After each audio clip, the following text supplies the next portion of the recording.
Estou triste, minha alma está cansada. Quando problemas faz o coração pesar, então eu paro no meio do silêncio, até que venha ao meu lado sentar. Quando estou triste, minha alma está cansada. Quando problemas faz o coração pesar, então eu paro no meio do silêncio, até que venhas ao meu lado sentar. Deus me levanta pra alcançar montanhas, Deus me levanta pra andar sobre o mar. Eu sou forte quando estou sobre seus ombros, Deus me levanta mais do que eu possa alcançar. Deus me levanta pra alcançar montanhas, Deus me levanta pra andar sobre o mar. Eu sou forte quando estou sobre seus ombros, Deus me levanta mais do que eu possa alcançar. Deus me levanta mais do que eu possa alcançar.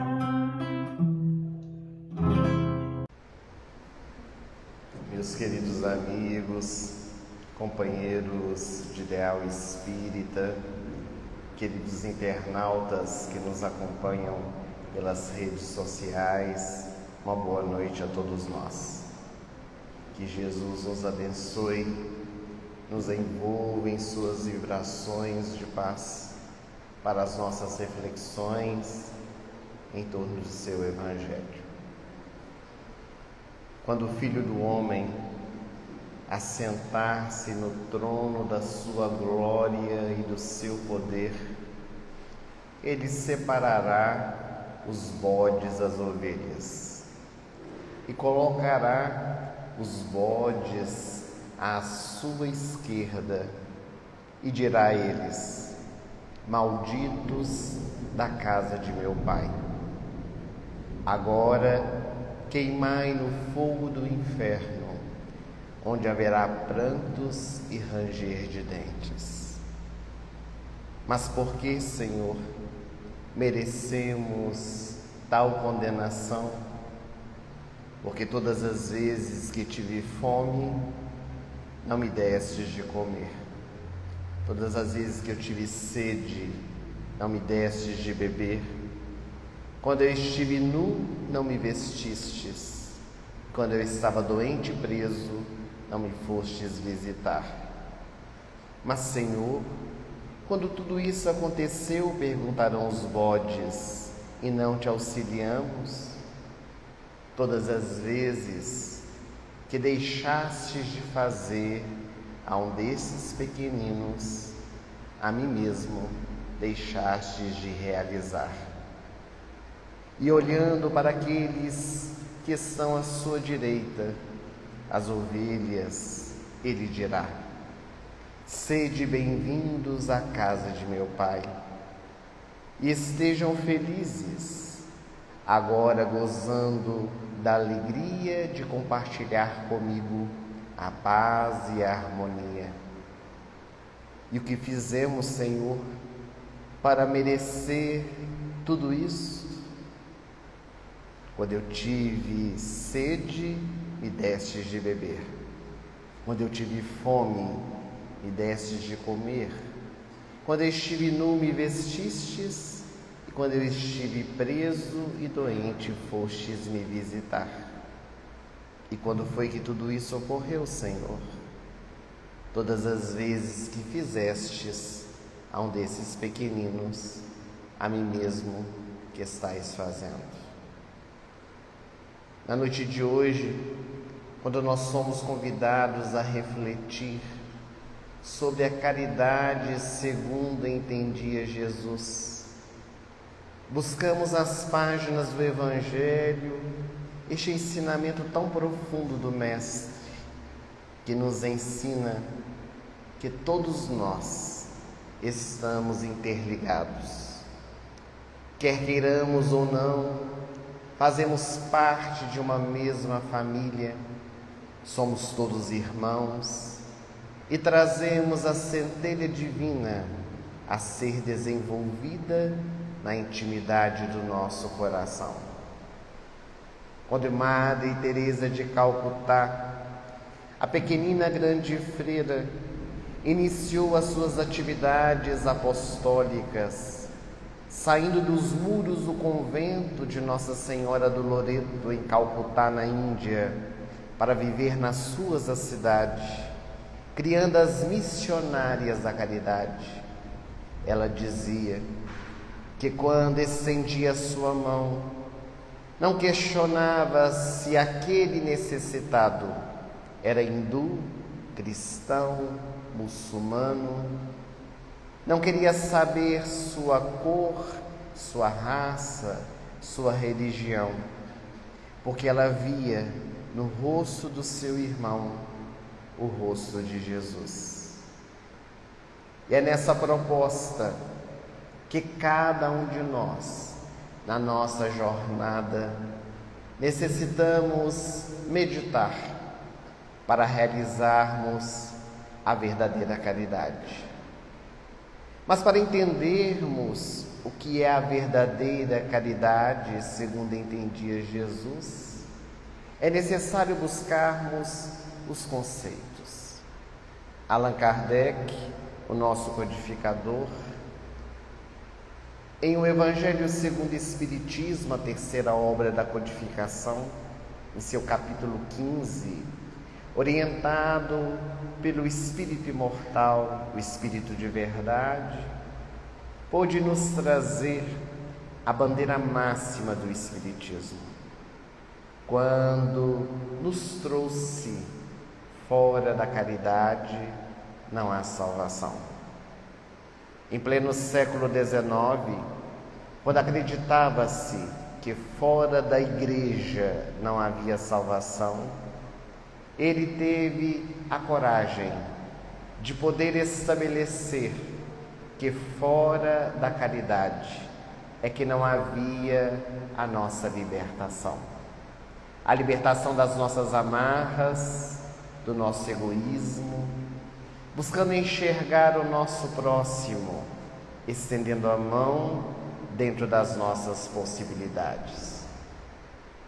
O apóstolo Tiago Menor, um dos discípulos de Jesus, em uma de suas cartas, epístola, ele chegou mesmo a afirmar que a fé sem obras, ela era morta, demonstrando a importância da nossa movimentação para podermos realizar algo, já que nem todos que dizem Senhor, Senhor entrarão no reino dos céus.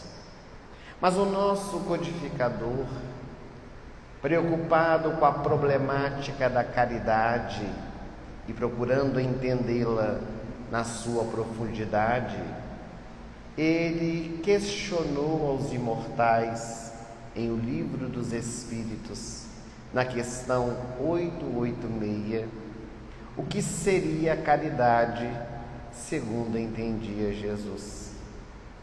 E a resposta dada pelos benfeitores nos faz meditar, porque eles respondem que a caridade segundo entendia Jesus é a benevolência para com todos, a indulgência para com as imperfeições alheias e o perdão das ofensas.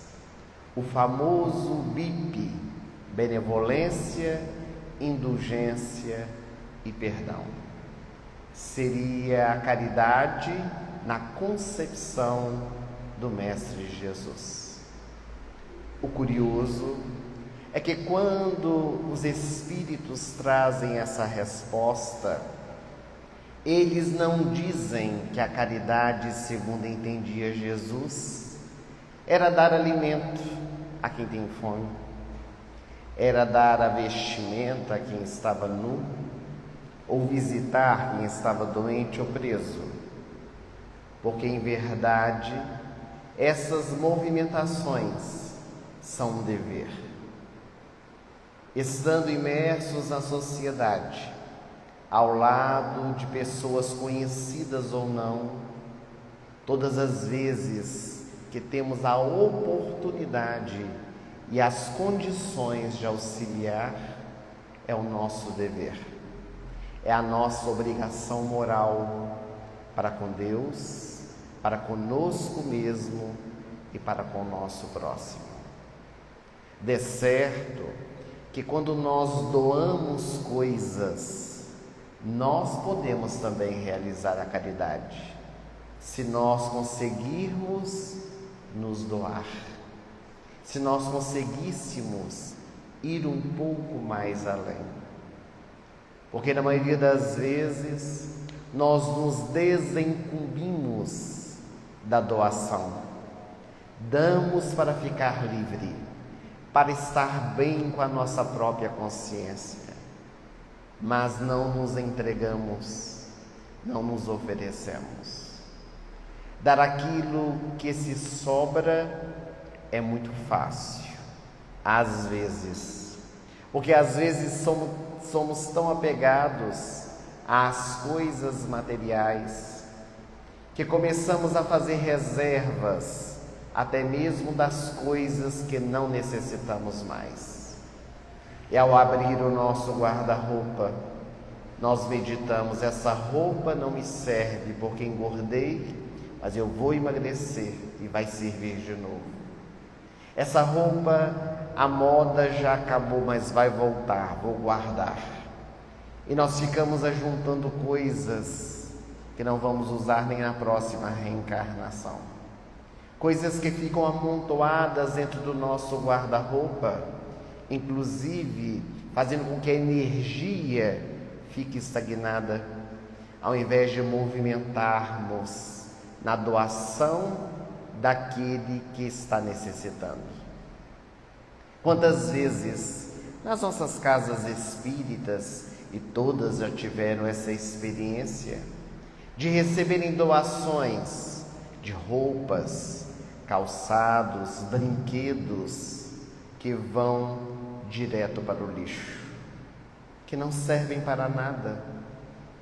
Calças sem zíper, tênis rasgados sem a sola, bonecas sem cabeça, carrinhos sem rodinha.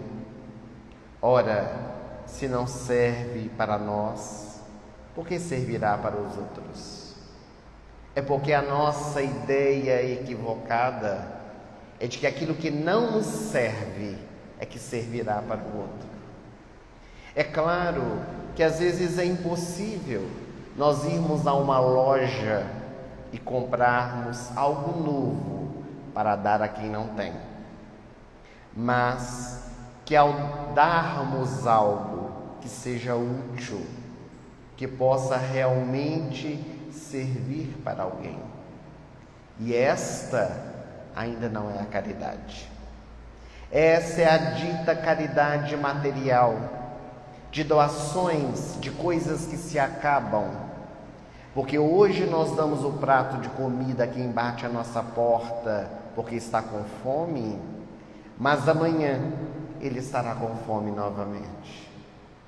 Mas quando nós nos oferecemos, quando nós damos algo mais, nós repletamos o coração daquele indivíduo de alegria, fica eternamente marcado dentro do seu coração.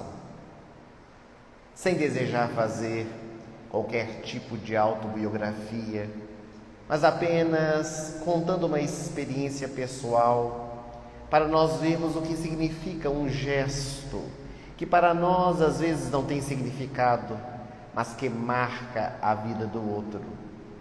Nós nos encontrávamos numa viagem internacional na Jordânia e recebemos diversas orientações dos guias de turismo, que nós pudéssemos andar sempre em grupos, que não nos afastássemos e que evitássemos o contato mais direto com mulheres, com crianças, para que não houvesse nenhuma dificuldade junto daquele povo. E, logicamente, desejamos respeitar as regras que nos foram passadas. Nós estávamos na cidade de Petra, que é uma região muito agradável, onde inclusive Paulo de Tarso passou. E quando nós retornávamos do passeio, indo para o hotel, nós encontramos ali, no meio das pedras, uma criança de aproximadamente 9, 10 anos de idade. E ele veio correndo em nossa direção e trazia em suas mãos alguns cartões postais. Ele pulava de um lado para o outro, oferecia e insistia, como é típico das crianças ou dos vendedores ambulantes, para que pudéssemos comprar. E nós dissemos que não gostaríamos, que não tínhamos dinheiro, e ele insistindo, andando atrás de nós. Ele trazia diversos cartões postais da região, dizia o valor, falava o inglês. E naquele momento, nós paramos a marcha e perguntamos para ele qual era o seu nome. Naquele momento, meus amigos, essa criança parou, olhou-nos nos olhos e começou a chorar. E ele insistia agora para que nós pudéssemos levar os cartões postais gratuitamente, sem pagar nada. E nós achamos muito estranho, porque ele estava ali trabalhando naturalmente, que deveria prestar contas do material que pegou para vender. E nós perguntamos por que ele queria dar de presente. E ele disse que naqueles anos todos que trabalhava ali, ninguém, nenhum turista, nunca havia perguntado para ele o seu nome. Um gesto sem significado para nós, mas que transforma a vida do outro. Quantas vezes, meus amigos, nas nossas casas espíritas, famílias vêm buscar a cesta básica, vêm muitas vezes tomar a sopa reconfortante, frequenta anos e nós não sabemos sequer o nome dessas pessoas. Porque estão aqui, porque vieram, qual a real necessidade que elas possuem. Então a caridade, segundo entende Jesus, ela vai além do que simplesmente essa doação de coisas. E os benfeitores dizem que é necessário nós termos benevolência para com todos, termos atitude, fazermos algo em favor daqueles que momentaneamente estão numa condição mais difícil do que a nossa. E Jesus, quando veio à Terra, Ele que é o exemplo para todos nós, exercitou a caridade segundo o seu entendimento. Porque a benevolência de Jesus para conosco é marcada nas páginas do Evangelho, a começar da sua vinda aqui na Terra. Esse ser sublime, este Espírito puro, que desceu das esferas mais sublimes para conviver conosco nas trevas da nossa ignorância. Esse homem incomparável, que foi todo bondade, que foi todo amor. Quando procurado por alguém, nem sempre oferecia o que o outro desejava, mas ofertava segundo a necessidade de cada um, visto que Ele conhece a intimidade do nosso coração. A benevolência de Jesus para quase todas as criaturas é demonstrada na convivência desse homem nazareno com todos aqueles que se achegaram até o seu coração, fossem da sua própria raça, fossem de uma raça diferente.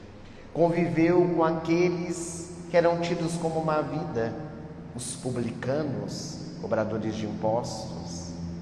Aceitou como seguidoras mulheres e até mesmo prostitutas, como Maria de Magdala, que transformou a sua vida, tornando-se uma discípula, uma das grandes seguidoras do meigo Rabi, demonstrando que é possível transformar a nossa vida. Mas também a caridade, segundo entende Jesus, é a nossa indulgência para com as imperfeições alheias. Como é fácil apontar o dedo, como é fácil julgar aqueles que estão ao nosso derredor.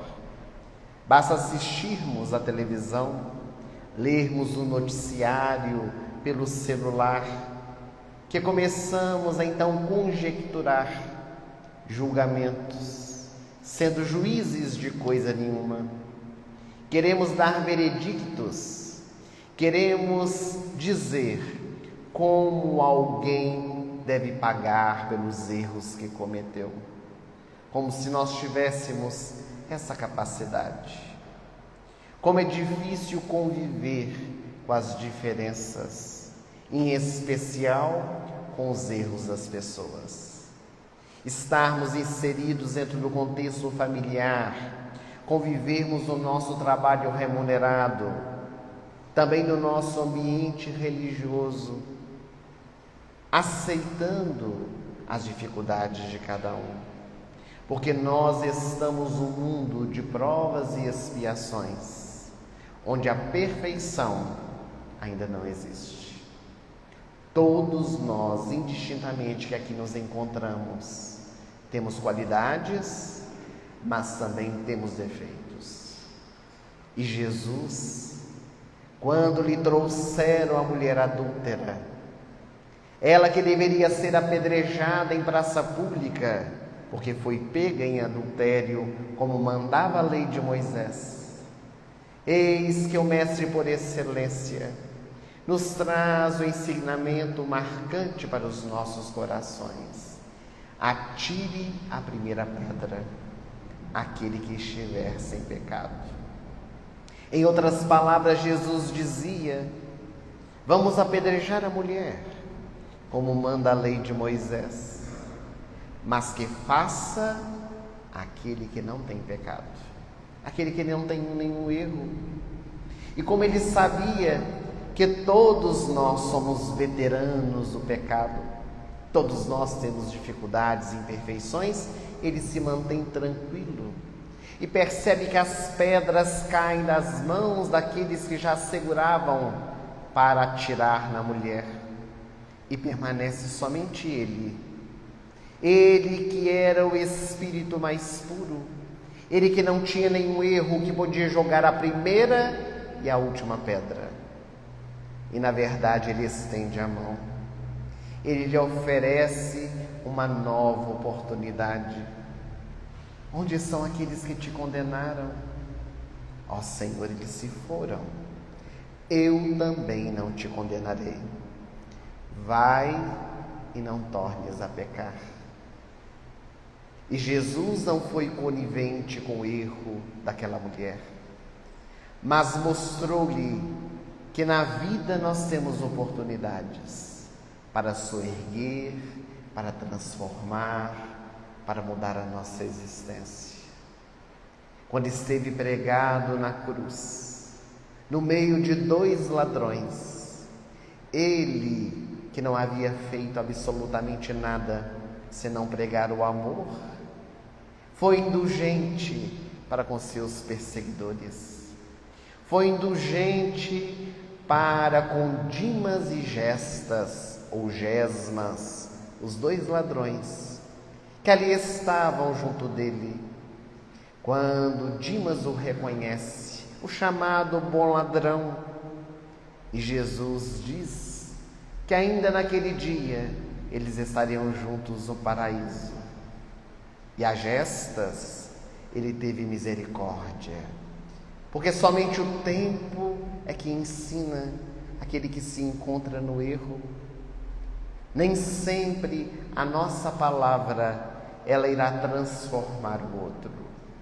mas o nosso exemplo fica inapagável.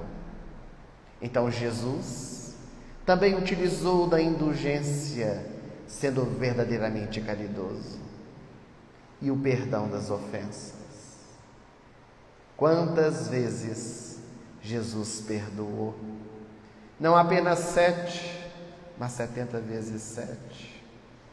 Aliás, o seu último ensinamento, quando esteve de braços abertos ali na cruz, foi: Pai, perdoa-lhes, porque eles não sabem o que fazem.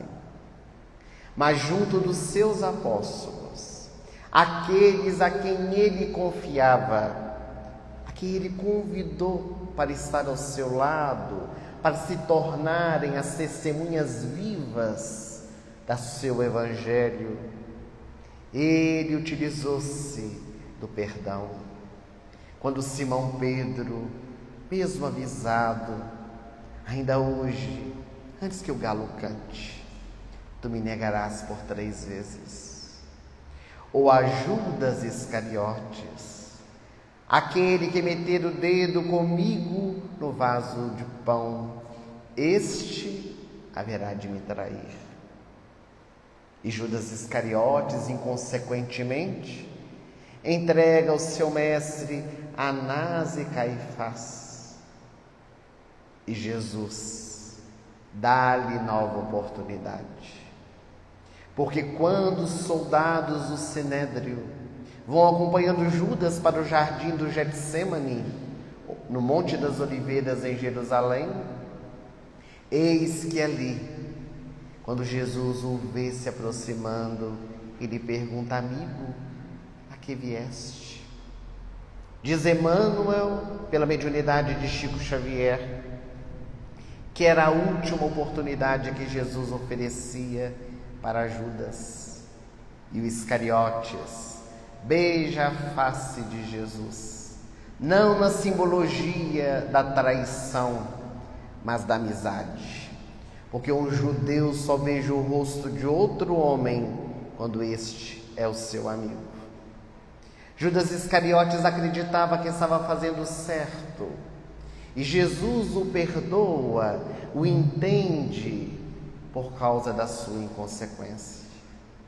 E na cruz, quando o anjo desconhecido vem ao encontro de Jesus, conforme narra o Espírito Irmão X, também pela mediunidade de Chico Xavier, e o anjo pergunta ao mestre: pede-me o que desejas, eu sou enviado do Pai para te atender naquilo que necessitar. E sem que os humanos ouvidos pudessem escutar a voz de Jesus: eis comigo, Rabi, então solicita, vai e estende a mão ao meu apóstolo Judas Iscariotes, que acaba de suicidar-se. A Tomé, Jesus perdoa. O apóstolo que diz que não cria que o mestre havia retornado dentre os mortos: eu só crerei se eu meter o dedo nas suas chagas. Vem aqui, Tomé, e mete o teu dedo, para que tu possas crer. Bem-aventurados são aqueles que não viram e creram. E Santo Agostinho mais tarde vai dizer que Tomé duvidou para que nós pudéssemos crer. Então as páginas do Evangelho estão bordadas de ensinamentos que caracterizam a caridade segundo entendia Jesus, nos mostrando que nós outros somos capazes também de vivenciar quando despertarmos o nosso coração para as verdades da vida. Mas a caridade, ela precisa ser bem vivida. A caridade precisa ser sentida. A caridade precisa ser compreendida para que possamos, assim, de forma pura, colocarmos em prática no nosso dia a dia os ensinamentos de Jesus. Também o Evangelho segundo o Espiritismo Kardec recebe uma mensagem de Vicente de Paulo, um extraordinário espírito que, quando esteve aqui na Terra, também vivenciou a caridade na sua mais pura expressão. E ele dizia que nós necessitamos compreender que precisamos transformar as nossas esmolas em salários, dar dignidade à criatura humana. Como diz o velho ditado popular, ao invés de dar o peixe, ensinar a pescar. É óbvio que precisamos ter bom senso. Um dia, um jornalista com empáfia olhou para a Madre Teresa de Calcutá e lhe disse: a senhora tem mantido pessoas na ociosidade. A senhora está deixando homens e mulheres vivendo da mendicância. A tua igreja não ensina que ao invés de dar o peixe é preciso ensinar a pescar? Ela sorriu e na sua sabedoria ela disse: sim, Senhor, precisamos ensinar a pescar ao invés de dar o peixe. Mas os meus necessitados estão tão doentes, estão fracos, que eles não conseguem ainda segurar a vara de pescar. E é por isso que eu continuo oferecendo peixe. Mas já que tu tens condições, então dê possibilidades de saírem da mendicância. Oferece-lhes trabalho para que possam ser mais dignos. É preciso que no nosso dia a dia nós consigamos fazer este trabalho de retirar o indivíduo da condição da mendicância, ao invés de mantê-lo naquela condição. Uma determinada instituição do nosso país estava completando 60 anos de trabalho. E o nosso saudoso e querido Raul Teixeira, ele foi convidado para fazer a palestra para a comemoração daqueles 60 anos. O auditório superlotado, muitos vieram participar. E ao final da sua palestra, muito emocionado, o presidente da instituição chamou 3 pessoas que estavam assentadas às primeiras cadeiras. Era uma senhora, uma jovem e uma criança. E ele disse para o público: eis aqui o exemplo da nossa instituição. A caridade feita na sua expressão. Essa família está conosco desde a nossa fundação. Ajudamos a avó, ajudamos a filha, agora estamos ajudando a neta. E as pessoas ficaram emocionadas.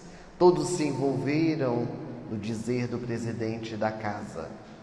Ao final do evento, Raul Teixeira foi para casa, estava hospedado na residência do anfitrião, que era o presidente. E à hora do jantar, ele questionou o presidente da casa: Raul, agora que estamos na intimidade, teria alguma orientação para nos dar? Raul olhou para ele, quem pergunta quer saber. E ele disse: meu amigo, eu lamento muito que a casa nestes 60 anos esteja fazendo apenas o assistencialismo. Eles arregalaram os olhos. Mas como assim? Como conseguiram manter na miséria uma família durante 60 anos? Porque ajudar a avó está muito bem. Ajudar a filha, vá lá. Mas ajudar também a neta é manter na mendicância, na ociosidade, uma família durante muitos anos. Transformai as vossas esmolas em salários. É preciso que nós tenhamos este olhar de como poderemos servir de maneira mais eficaz, como podemos fazer para verdadeiramente auxiliar, não com os nossos olhos, mas com a necessidade real do outro.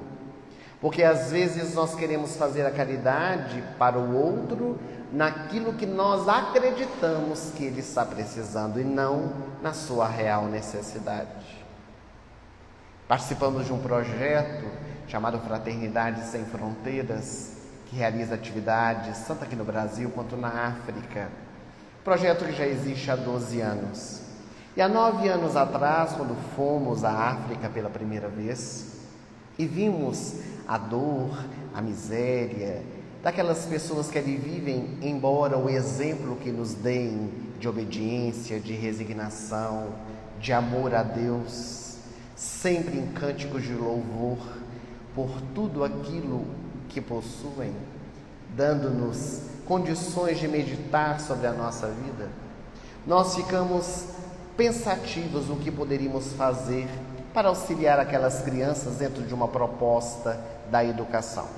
E conhecemos em Belo Horizonte uma casa espírita que costura pijaminhas para crianças. Elas fazem um conjunto de mulheres na casa espírita que fazem os pijaminhas para distribuir para os orfanatos, para alguma casa espírita que queira presentear as crianças, ou no Dia das Crianças, ou no Natal. E quando ela nos falou a respeito desse trabalho, nós ficamos encantados com os pijaminhas de flanela, e logo nos veio à mente a África. E nós perguntamos a elas: vocês fariam para nós os pijaminhas? E elas ficaram muito felizes com a proposta, com o convite, e logo começaram a costurar. Fizeram mais de 450 pijamas para nós levarmos para a África. E logo na caravana seguinte, quando fomos, levamos nas nossas malas os pijaminhas. Reunimos as crianças. Nessa quantidade, seria possível atender apenas uma unidade a que nós estávamos hospedados, a aldeia de Muzumuia. Eram pijamas para as crianças menores. Então escolhemos as crianças que estavam dentro da idade dos pijamas e fomos colocando as roupinhas nela para experimentar, para ver se servia. E ficou aquele amontoado de crianças com os pijaminhas coloridos. Tiramos as fotografias para mostrar às senhoras que haviam costurado com tanto amor. E então as crianças foram para casa. No outro dia pela manhã, com o sol rachando já às 8 horas da manhã, porque o clima de Moçambique é bem parecido com o do Brasil, muito quente, quando nós vimos todas as crianças de pijama para o centro de acolhimento. E foi naquele instante que nós nos demos conta de que as crianças não têm roupa para vestir, vão ter uma roupa para dormir. Elas utilizaram do pijama para usarem no dia a dia. E mesmo estando tão quente, os pijamas de flanela, elas estavam brincando e felizes com a roupinha que receberam. Por que nós estamos trazendo este relato? Porque a nossa visão era um tanto quanto deturpada da necessidade que eles tinham, da real necessidade e daquilo que nós gostaríamos que fosse. Seria tão bom se elas tivessem a roupinha para o dia e para a noite, mas não possuem. Então, quando nós vamos realizar um trabalho, é preciso nós meditarmos antes, para podermos realizá-lo com dignidade, oferecendo ao outro o que verdadeiramente ele está necessitando, sem desculpismos, sem deixar para depois o que pode se realizar hoje. É muito comum nós dizermos frases como esta: ah, se eu ganhasse na loteria, o mundo ia ser outro, ia fazer muito por pessoas que necessitam. Ah, se eu fosse médico, ninguém morreria pelos corredores dos hospitais sem atendimento porque não tem dinheiro ou não tem um plano de saúde. Ah, se eu fosse professor, ninguém ficaria sem esclarecimento daria aulas para os analfabetos para saberem ler e escrever. Ah, se eu fosse político, não ia haver corrupção porque ia lutar contra. Mas nós não ganhamos a loteria. Nós não somos médicos, não somos professores, então não temos responsabilidade nesta área.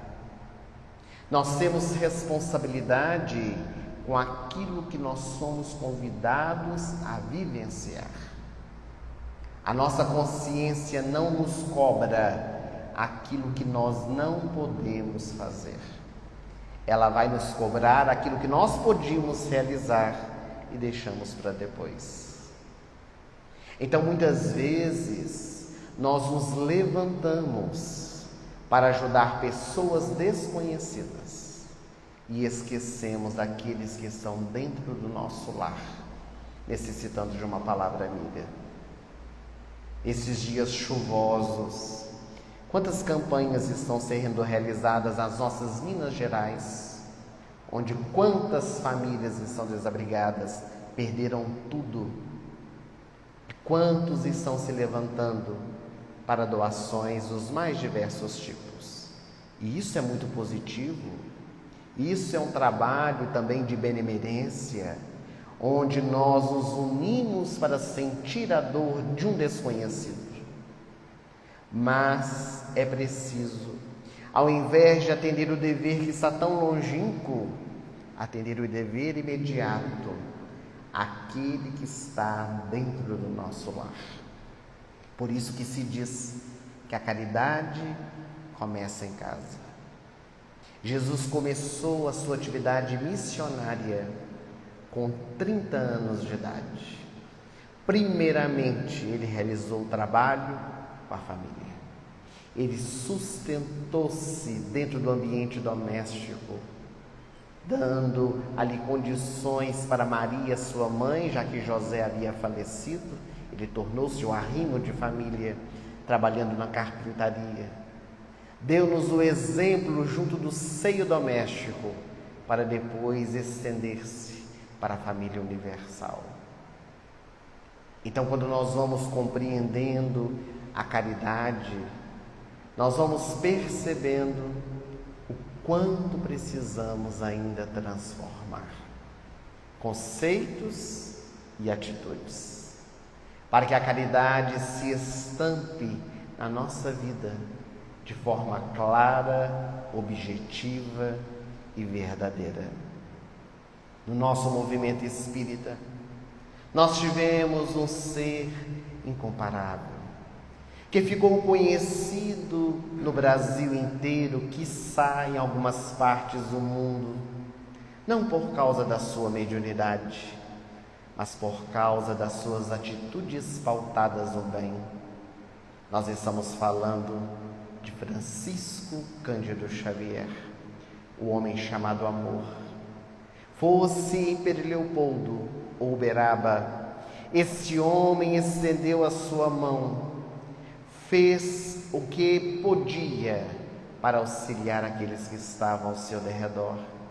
E muitas de suas histórias só ficaram conhecidas mais tarde, depois do seu desencarne, porque ele fazia com silêncio, dando com uma mão sem que a outra visse, com discrição, com respeito àquele que era necessitado. Mas dentre as diversas histórias de Chico Xavier, esse homem que mais se aproxima de Jesus nos nossos dias atuais, pelas suas atitudes pautadas no bem, nós queríamos compartilhar a caridade na sua mais pura expressão, segundo entendia Jesus, na vida de Chico Xavier. Naquele dia, o centro espírita em Uberaba estava superlotado. Já era madrugada, as pessoas se acotovelavam para ver Chico. Alguns queriam tocá-lo, outros queriam ouvi-lo, outros queriam se beneficiar dele, queriam ter uma mensagem. Alguns choravam, outros queriam testá-lo, saber se realmente era médium ou não. E Chico sempre envolvido por uma grande multidão. Pessoas debruçadas nas janelas, pessoas em cima das árvores, do lado de fora, para enxergar dentro do centro espírita. Pessoas amontoando nos bancos de madeira, em pé. Eram muitas pessoas. Quando de repente, o Chico, que estava sentado à mesa, ao seu lado encontrava-se Adelino da Silveira, um homem escritor espírita, que mais tarde escreveu uma biografia de Chico. Aliás, vale a pena ler Chico de Francisco, de Adelino da Silveira. E então Chico olhou para o Adelino e lhe perguntou: meu filho, eu fico olhando para essas pessoas e não entendo, porque bonito eu não sou, velho eu estou. Ele estava com 88 anos de idade na época. Eu não sei porque as pessoas vêm aqui. E o Adelino, naquele momento em que Chico lhe faz a pergunta inesperada, Adelino lembra-se de Jesus.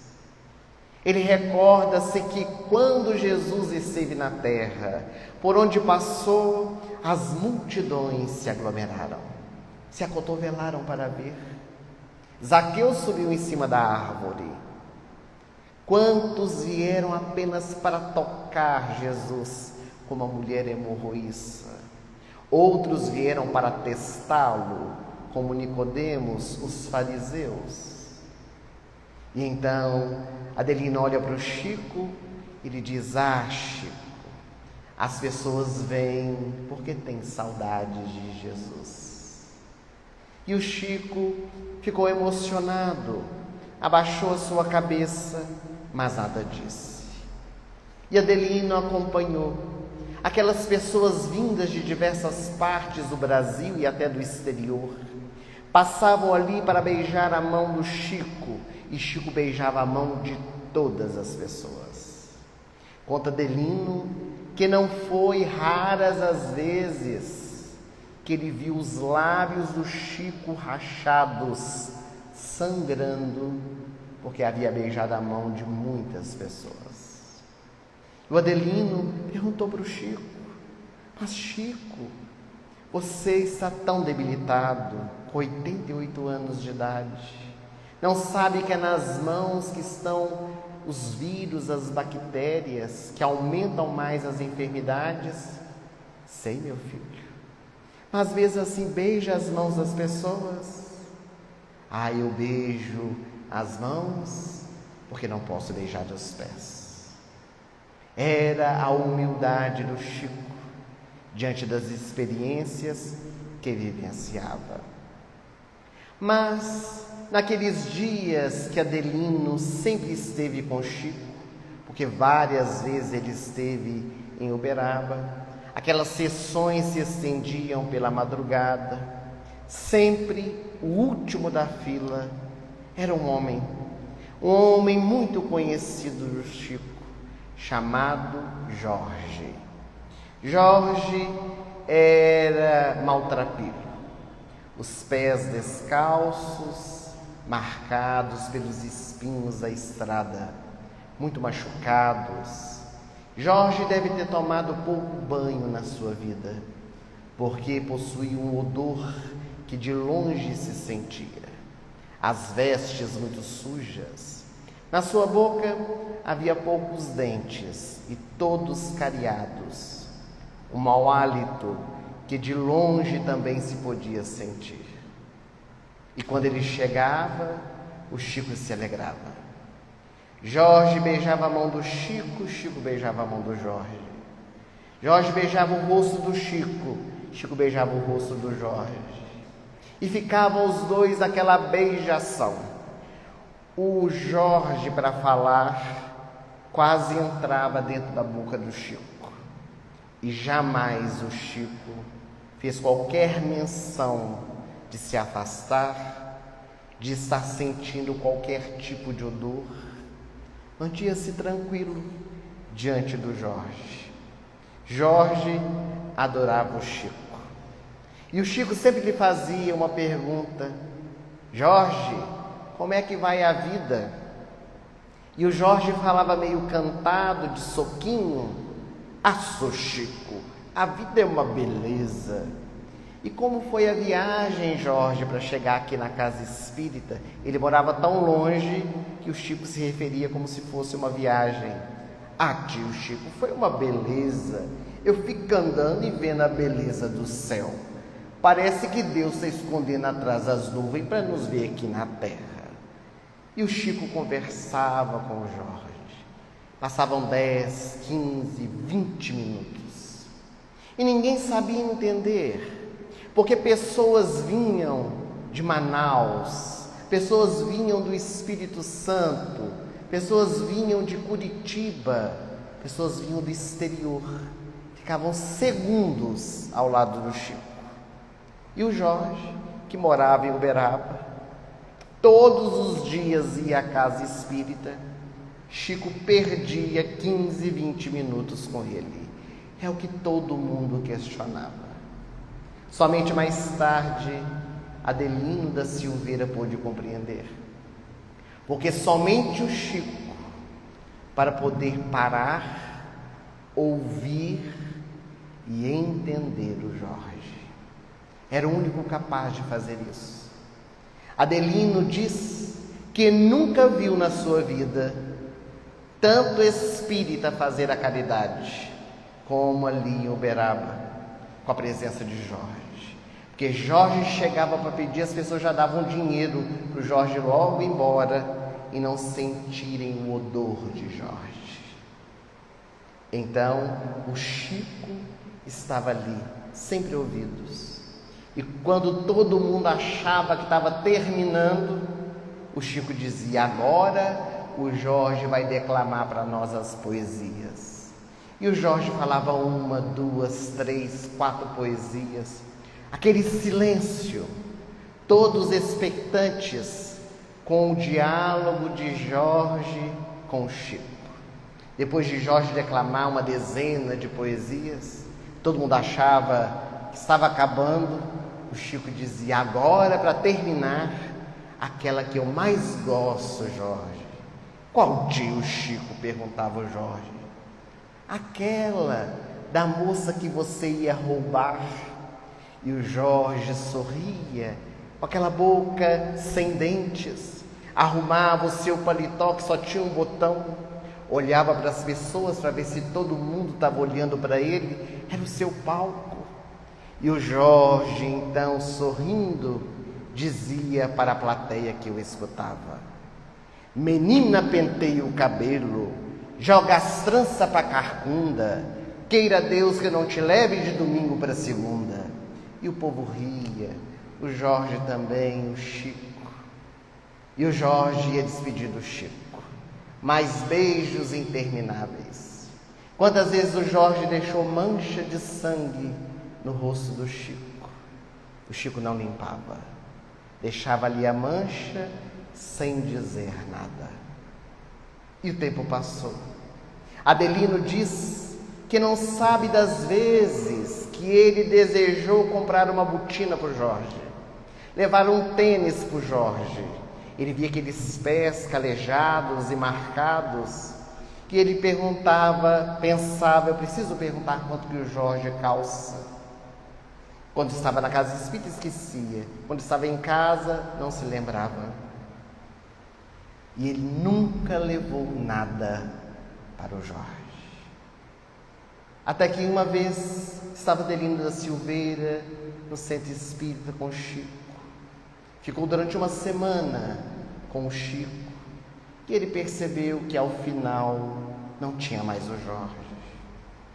E ele perguntou: mas Chico, onde está o Jorge? Ah, meu filho, não soube. O Jorge voltou para a casa do pai. Eu vou te dizer, Adelino, a personalidade de nosso Senhor Jesus Cristo veio buscar o Jorge.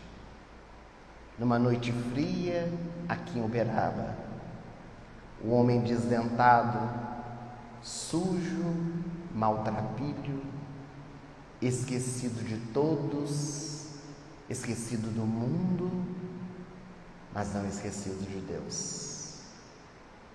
E Jesus veio buscá-lo, retirou do corpo que estava envolvido em trapos naquela noite fria e levou para as esferas sublimes, porque havia cumprido a sua missão.